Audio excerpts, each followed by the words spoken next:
പല ആളുകളും രോഗികളാണ്, പല ആളുകളും പല വിഷമത്തിലുമുണ്ട്.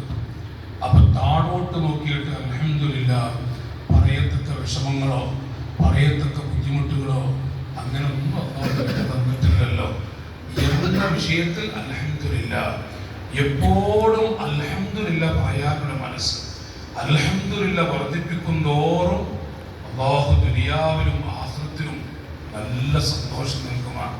പ്രിയപ്പെട്ട നാട്ടുകാരെ, മനുഷ്യരിൽ നഷ്ടപ്പെട്ടു പോയ ഒന്നും ഹംദ് തന്നെയാണ്.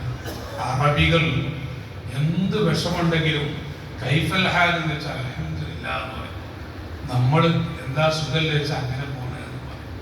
അത് വല്ലാത്തൊരു ശൈലിയാണല്ലോ. അറബികളൊക്കെ എവിടെ നോക്കി എത്ര വിഷമിച്ച് കിടക്കുന്ന വഴലിലൊക്കെ പറയാറുണ്ട്. നമ്മുടെ വെള്ളിൽ ഉസ്താദ് അല്ലാഹു ദർജ വെച്ച് കൊടുക്കട്ടെ. വെള്ളിൽ ഉസ്താദ് മരിക്കുന്ന ഘട്ടത്തിൽ ഹജ്ജ് വഴിയിൽ ഒരു അത്ഭുതം കാണിച്ചത്.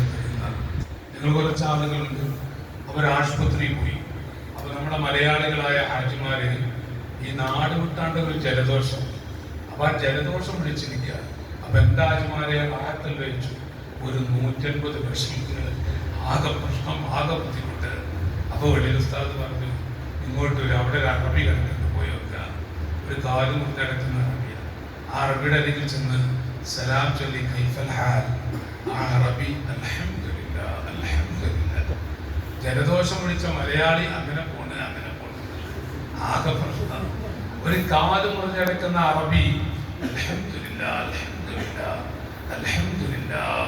എന്നിട്ട് അയാള് തലയിൽ ഇങ്ങനെ കൈവച്ചിട്ട് ഈ റഹ്സ് അറബിയിൽ പറയും, തലക്കൊരു ക്ഷീണം തന്നില്ലല്ലോ. അപകടത്തിൽപ്പെട്ട ഒരു കാല് പോയാൽ പറ്റിയ പറയുന്നത് ഈ തലക്കൊരു ക്ഷീണം അൽഹംദുലില്ലാഹ്.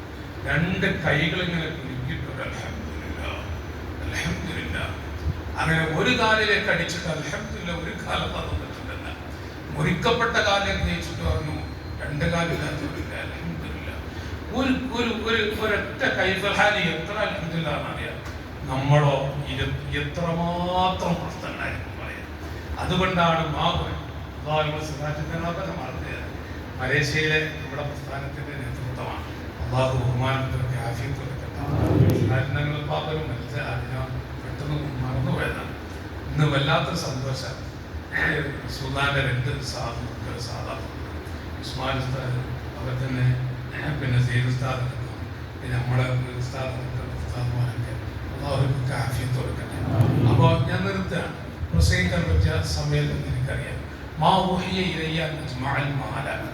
സമ്പാദിക്കാനല്ല എന്നെനിക്ക് വഹി അറിയിച്ചത്.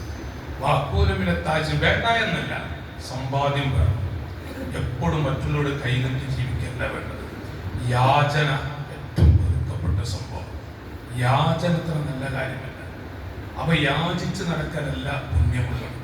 വാക്കൂലമിലെ താജ് കച്ചവടക്കാരനാവാനോ അള്ളാഹു എനിക്ക് വഹി അറിയിച്ചില്ല.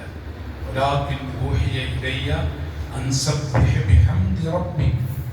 നബിയേ, അങ്ങയുടെ റബ്ബിന് അൽഹംദുലില്ലാഹ് ഹംദ് പറയണം. പടച്ച റബ്ബാണ് ശ്വസിക്കാനുള്ള വായു നൽകിയത്, സംസാരിക്കാനുള്ള കഴിവ് നൽകിയത്. അതുകൊണ്ട് ഒരു വിരല് നമുക്ക് അനക്കാൻ കഴിഞ്ഞ് നമ്മുടെ സ്ഥിതി എന്താ?